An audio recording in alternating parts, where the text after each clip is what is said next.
Hey everybody, it's Neil, and I am going to show you this water jug I got. This is a 3-gallon stackable water jugs by AmericanMade, and I got this one here because I have my hydroponic tower over there, and I need to keep refilling it and stuff like that, and I needed something small and easy to hold. And thank goodness I found this one here because I was looking at all those different 5-gallon jugs, and those just weren't cutting it because those were too big.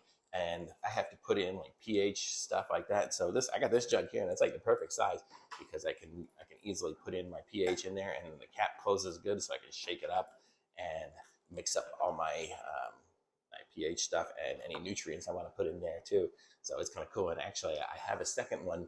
I don't have it here, but it's cool. It's got a big old hole in the bottom, so you can stack them up. So they're kind of squarish, so they fit good into like a corner, and you can just stack 2, 3 up. So these are really cool. So I'm going to say a super thumbs up for these. Go ahead and pick up one of these. You can hold it with the handle.